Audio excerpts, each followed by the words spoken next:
Hello everyone. मेरा नाम है सौरभ भिलवार और इस वीडियो के अंदर हम करने वाले हैं क्लास 12th का एक टॉपिक है। मतलब चैप्टर पूरा का पूरा चैप्टर इंपॉर्टेंट है।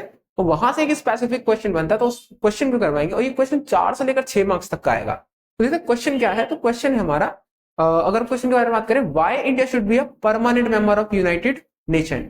Why India should be a permanent member of United nation. तो भारत को संयुक्त राष्ट्र संघ का परमानेंट मेंबर, स्थायी सदस्य क्यों बनाया जाना चाहिए। शॉर्ट क्वेश्चन है यार, एकदम मतलब शॉर्ट यार, मतलब समझने में काफी ज्यादा शॉर्ट है, कम मेहनत में हम आसानी से कर सकते हैं इसको।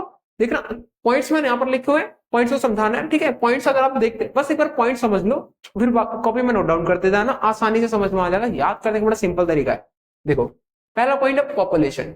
तो पॉपुलेशन एक ऐसा पॉइंट है भाई कि यार भारत की जो जनसंख्या है वो विश्व में दूसरे स्थान पर है। अगर हम बात करें तो पहले स्थान पर भी हो सकती है यदि सेंसस भारत का हो जाए तो, ठीक है। तो चाइना से हम क्रॉस कर जाएंगे, परंतु ऐसा भी है नहीं कि अभी हम चाइना को क्रॉस नहीं कर पाए ऑफिशियली तो क्रॉस नहीं कर पाए, वैसे तो शायद कर ही चुके हैं। तो अगर हम बात करें तो भारत की जनसंख्या विश्व में एक ऐसा देश है जिसकी जनसंख्या काफी ज्यादा है। दूसरे पर तो ऑफिशियली आते ही है और पहले पर भी आ सकते हैं यदि जनगणना सेंसस हो जाता है तो भाई ये तो जनगणना, भाई जब हमारी जनसंख्या इतनी ज्यादा है तो भाई परमानेंट मेंबर मतलब पावरफुल तो हम है। पॉपुलेशन से ज्यादा पावरफुल कौन होता है।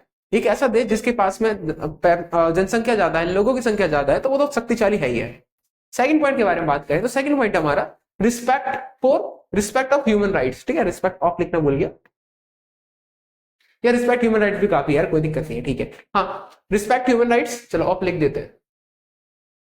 Respect of human rights, respect of human rights क्यों बोला जाता है भाई। भारत जो है ना वो मानव अधिकारों को सम्मान करता है कि एक मानव को जितने भी अधिकार की जरूरत होती है उनके लिए भारत पूरी तरीके से एकदम तत्पर है कि हाँ भाई मानव के साथ में उनके जो अधिकार हैं, जो मानव अधिकार है, उनको पूरे तरीके से मिलने चाहिए। भारत वाकई में सम्मान करता है उनका। अगर हम बात करें डायवर्सिटी के बारे में तो डायवर्सिटी मतलब इंडिया एक ऐसा कंट्री है भाई जहां पर डायवर्सिटी बहुत ज्यादा है, विविधता बहुत ज्यादा है। विविधता तो है ना ज्यादा, क्योंकि हम देखते हैं कि हमारे यहाँ पर बहुत सारे रिलीजन के लोग रहते हैं, बहुत सारी कास्ट के लोग रहते हैं, बहुत सारी, अगर हम बात करें भाषा बोलने वाले लोग रहते हैं, अलग अलग फेस्टिवल्स हैं, अलग अलग कल्चर है, अलग अलग ड्रेसेस हैं, अलग अलग फूड आइटम्स, काफी सारी चीजें। भाई डायवर्सिटी तो इंडिया के अंदर शायद पूरी दुनिया में ऐसा कोई देश नहीं है जहां जिसमें भारत जितनी विविधता हो। तो हमारे यहाँ पर डायवर्सिटी भी है।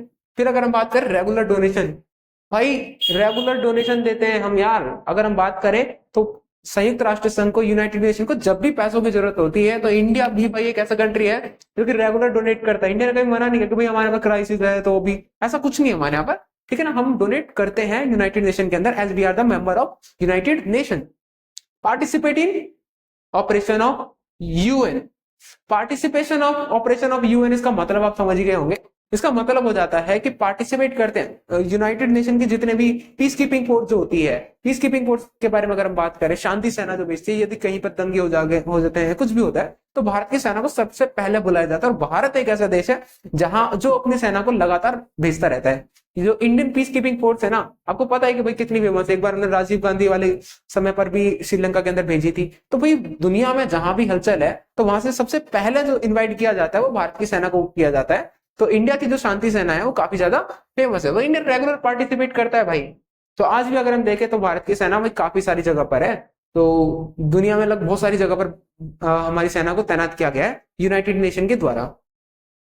Largest democratic country of the world, भाई जो भारत है वो दुनिया का सबसे बड़ा लोकतंत्र है। अब ये बड़ा लोकतंत्र का मतलब क्या है। देखो बड़ा लोकतंत्र का मतलब बड़ा सिंपल है। बड़ा लोकतंत्र का मतलब हो जाता है कि भाई एक ऐसा देश जो कि डेमोक्रेटिक है। डेमोक्रेटिक तो बहुत सारी कंट्री है, पर अगर हम बात करें इतना बड़ा देश कि इतनी ज्यादा जनसंख्या दुनिया में और एरिया वाइज दुनिया में 7वें नंबर का, तो ये बहुत बड़ी बात हो जाती है। और ये डेमोक्रेटिक कंट्री है और हमने आजादी से लेकर अपनी डेमोक्रेसी को बरकरार रखा है। हमारे पर पाकिस्तान की तरह नहीं हुआ कि भाई आजादी गई, आजादी मतलब डेमोक्रेसी आई है, कभी गई है, आई गई, छुपन छुपाई नहीं कर रहे। हमारे यहाँ पर क्या, जब डेमोक्रेसी एक बार 1952 में चुनाव हुए, रिजल्ट आया, और रिजल्ट आने के बाद में क्या होता है, पूरी तरीके से लोकतंत्र बरकरार है और आज तक लोकतंत्र बरकरार है। ऐसी समस्याएं भी देखने को नहीं मिलती कि हाँ भारत में लोकतंत्र नहीं हट जाएगा, और दूर दूर तक कोई असर नजर नहीं आते। तो इंडिया एक is the largest democratic country of the world. तो भैया ये वही सारी बातें हैं जो कि यूनाइटेड नेशन 1997 में कह चुका है कि संयुक्त राष्ट्र संघ का जो परमानेंट मेंबर हो वो कैसा हो, तो जी कैसा हो, ऐसा हो, और हमारे पास में सारी चीजें